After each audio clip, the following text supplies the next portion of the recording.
மக்களே, வேர்ல்டுல ஒரு பக்கம் ஈரான், இஸ்ரேல், அமெரிக்கா வார் பண்ணிட்டு இருக்காங்க. ஒரு பக்கம் இந்தியா, சைனா, ரஷ்யா எல்லாரும் இந்த எல்பிஜி கேஸ பத்தி பேசிட்டு இருக்காங்க. க்ரூட் ஆயில பத்தி பேசிட்டு இருக்காங்க.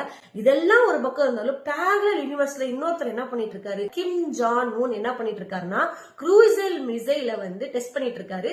அவர் மட்டும் கிடையாது, அவருடைய பொண்ணோட சேர்ந்து அதை கீனா வாட்ச் பண்ணிட்டு இருக்காரு. எஸ், இப்போ 2 டேஸ்க்கு முன்னாடி நார்த் கொரியாவுடைய லீடர் ஒரு ஸ்ட்ராட்டஜிக்கல் க்ரூஸ் மிசைல், அதாவது C2 சர்ஃபேஸ் அடிக்கிற மாதிரி ஒரு மிசைல டெஸ்ட் பண்ணிருக்காங்க. இது என்னன்னா கடல்ல இருந்து சர்ஃபேஸ தேடி போய் அடிக்கிற மாதிரி ஒரு மிசைல். இதை ஏன் இப்ப பண்றாங்க அப்படின்னா, யுஎஸும் சவுத் கொரியாவும் சேர்ந்து ஒரு 11 டேஸ்க்கு மிலிட்டரி ட்ரில்ஸ் வச்சிருக்காங்க. அந்த ப்ரோக்ராம் பேரு ஃப்ரீடம் ஷீல்ட் ட்ரில் அப்படின்ற மாதிரி. நார்த் கொரியா சும்மா இருப்பானா? நீ என் பக்கத்திலேயே வந்துட்டியா, இந்த நானும் டெஸ்ட் பண்றேன், நீ மட்டும் கொஞ்சம் தொட்டு பாரு, நான் உன்னை வச்சு செஞ்சிடறேன் அப்படின்றதுக்காக பண்ண மாதிரி நிறைய பேர் பேசுறாங்க. இன்னொரு விஷயம் கூட கேள்விப்படும் போது, சவுத் கொரியால இருக்கிற அமெரிக்கா பேஸ இந்த ஈரானுடைய இதுக்கு யூஸ் பண்றாங்க. சோ இப்போதைக்கு சவுத் கொரியாவுடைய மிலிட்டரி பேஸ் அப்படிங்கிறது கொஞ்சம் வீக்கா இருக்கிற மாதிரி இருக்கு. சோ நார்த் கொரியா இதை ஒரு சான்ஸா எடுத்துட்டு அட்டாக் பண்றதுக்கான வாய்ப்புகள் நிறைய இருக்குன்றது ஒரு பக்கமா சொல்றாங்க.